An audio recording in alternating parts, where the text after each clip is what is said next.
നിങ്ങൾക്ക് ലൈഫിൽ എന്തെങ്കിലുമൊക്കെ പഠിക്കണം എന്ന് ആഗ്രഹമുള്ള ഒരാളാണോ? എന്നാൽ എനിക്ക് പഠിക്കാൻ പറ്റാറില്ല എന്നൊരു തോന്നലുണ്ടെങ്കിൽ ഒരു സിമ്പിൾ മെത്തേഡ് ഞാൻ പറഞ്ഞുതരാം. ഈ മെത്തേഡ് നിങ്ങൾ ട്രൈ ചെയ്യുകയാണെങ്കിൽ ഏത് കാര്യവും നിങ്ങൾക്ക് ലൈഫിൽ ബ്യൂട്ടിഫുൾ ആയിട്ട് പഠിക്കാൻ പറ്റും.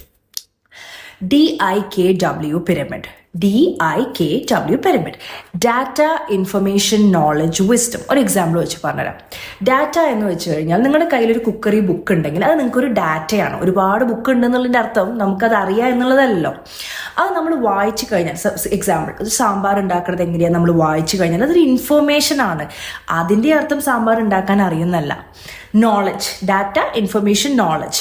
നോളജ് എന്ന് വെച്ച് കഴിഞ്ഞാൽ ഈ സാമ്പാർ ഈ ബുക്കിലൊക്കെ നോക്കി എനിക്ക് എല്ലാം പഠിച്ചു എന്നും പറഞ്ഞ് ഉണ്ടാക്കി തുടങ്ങുമ്പോഴാണ് നമുക്ക് മനസ്സിലാവുക നമ്മൾ ഉണ്ടാക്കിയത് ആ രീതിയിൽ ഉണ്ടാക്കി ശരിയാവണില്ല എന്നുള്ളത്.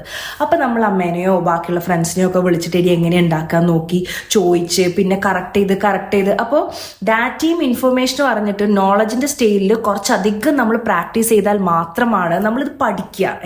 അങ്ങനെ സാമ്പാർ ഉണ്ടാക്കാൻ നല്ല വൃത്തിക്ക് പഠിച്ചതിന് ശേഷം ഇത് വിസ്ഡത്തിൻ്റെ ലെവൽ എപ്പോഴാന്ന് വെച്ച് കഴിഞ്ഞാൽ നമ്മൾ അതിൽ ചെറുതായിട്ട് ഉപ്പ് കൂട്ടി അല്ലെങ്കിൽ എന്തെങ്കിലുമൊക്കെ കൂടുതൽ ആഡ് ചെയ്ത് കുറയ്ക്കാനൊക്കെ പഠിക്കുമ്പോൾ വിസ്ഡം എത്തും.